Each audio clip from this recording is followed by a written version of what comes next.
directions to some other store. We wait in a fast food chain place and drink soda. Willow is hungry, but she's not going to eat fast food. She wants something different. And now Dad wants to go back to his house because he's coming down hard. He needs a toke, a puff, a bowl. The hot and hungry and hormonal teen is a bad thing, but I'm probably more afraid of the dad. I'm trapped, stuck in a pool of rage, while everyone around me has a little nuclear meltdown. Except Tim, who's oblivious. He's down the block ambling along. He has no idea that there is multi-generational seething here. The thing is, if he were here, and I was the one stalling everyone, he wouldn't notice either. He's so lucky. He doesn't have to be in a rage, nor does he appear to notice the rage of others. He gets to live on a nice planet, the one called Planet Oblivion. Is it because he's a Brit? The only time he ever gets angry is when I say something. Then he explains that I am paranoid or wrong. In all the 30 years I've known him, there have only been 2 people he has announced he didn't like. 2 people out of all the thousands he has met, dined with, talked to. He is friendly, outgoing, warm, interested in others. If only I could be a little bit like him. But no. Try as I might, for me, other human beings are a blend of pit vipers, chimpanzees, and ants. A virtually indistinguishable mass of killer shit-pickers sniffing their fingers and raping. At last, we are back at Dad's house. Lunchtime! My family doesn't want berries and yogurt for lunch. We have been coming here for 15 years as a family, and they have never wanted berries and yogurt for lunch, but that's all there has ever been.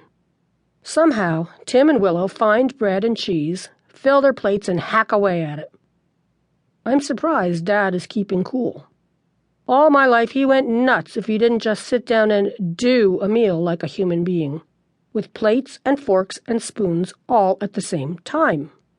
Dad even dumped one girlfriend years and years ago when I was about the age Willow is now because she went into the kitchen. They were living together by then. Dad made her get rid of her dog first, around lunchtime, and she got some food out of the fridge and ate it. Dad didn't say anything at the time. He went off in a black rage, but very shortly after this, he threw her out. Dad is right, though. It is civilized to sit down and eat off plates, together, as a unit. Of course, in all these years, I have not been able to get my family to do this at home. I tried, believe me. For years I said to Tim, "Look, we have a little kid. Can you get home at 6 o'clock one night a week so we can have dinner together as a family?" But he never did. The subway was always delayed.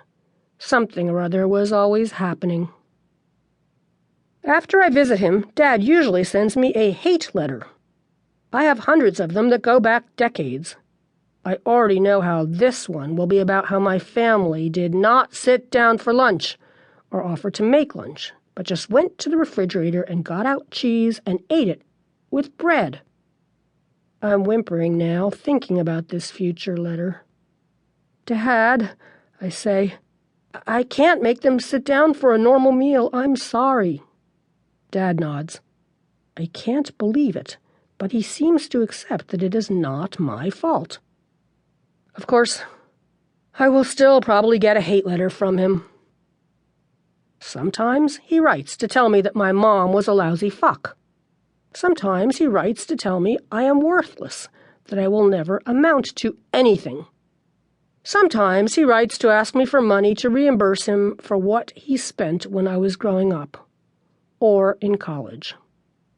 But for now, I am safe. Dad goes to his room, and great spunky wafts of smoke curl out from under his doorway. When he returns, he is pacified. He's not so high that he's in the giggly, touchy-feely state, but he's calmer. Happier. Not furious with me. I know there will be about an hour's